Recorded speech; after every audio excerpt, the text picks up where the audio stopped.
Bienvenue dans cette revue de presse sur Ecofin Télévision. Nous ouvrons le bal avec le forum de ZAS qui titre « Le festivité de fin d'année sous menace de tension électorale ».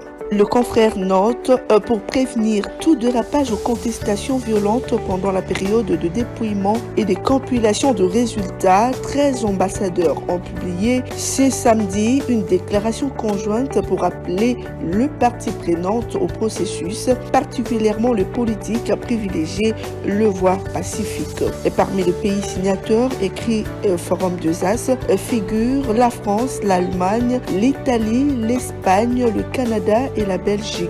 Il demande aux acteurs politiques, candidats et leur soutien à faire preuve de retenue et à laisser le temps au processus de se poursuivre. Le signateur demande aussi aux candidats et partis de faire valoir l'éventuelle contestation de manière pacifique conformément aux lois et à la Constitution. Ils se sont exprimés en ces termes: les décomptes de voix se poursuivent. Nous appelons toutes les parties prenantes, en particulier les acteurs politiques et le candidat et leur soutien, à continuer de faire preuve de retenue, à laisser le temps au processus de se poursuivre et à faire valoir leur contestation de manière pacifique conformément aux lois et à la Constitution de la République démocratique du Congo, ont exhorté ces chefs de mission diplomatiques.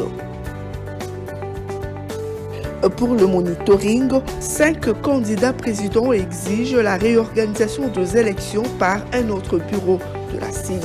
Les confrères notent, de nombreux candidats et observateurs ont exprimé leur souhait de voir un report technique de quelques mois en vue de permettre à la Commission électorale nationale indépendante d'être techniquement prête et résoudre le problème logistique auquel elle était confrontée jusqu'à la veille des élections du 20 décembre, mais ni la centrale électorale ni les gouvernements n'ont jamais entendu les choses de cette oreille. Sans attendre plus, Martin Fayulu, Denis Mukwege, Théodore Ngoy, Floribert Andoulouni et Lilo, candidats à la présidentielle du 20 décembre, montent au créneau le soir même de 10 scrutins, fustigent l'organisation des élections sur toute l'étendue du territoire congolais. Ils considèrent qu'il n'y a pas eu élection ce mercredi 20 décembre comme la Constitution et la loi électorale les prévoient et exigent la réorganisation de scrutins ratés dans un délai à décider entre le parti prenante et avec un nouveau bureau de la CENI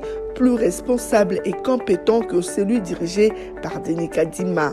Pour cause, les élections générales du 20 décembre étaient émaillées par de graves irrégularités, dont le dysfonctionnement de certains DV et l'absence des kits électoraux dans plusieurs bureaux centres de vote.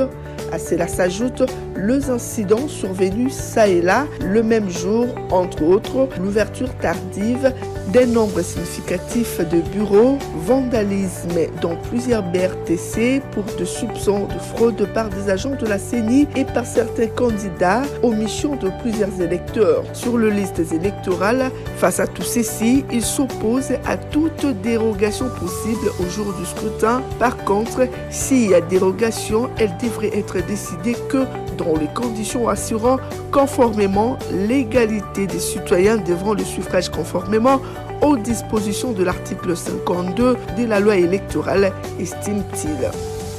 Voilà tout pour la revue de presse sur Ecofin Télévision. Mesdames et messieurs, merci à vous de l'avoir suivi.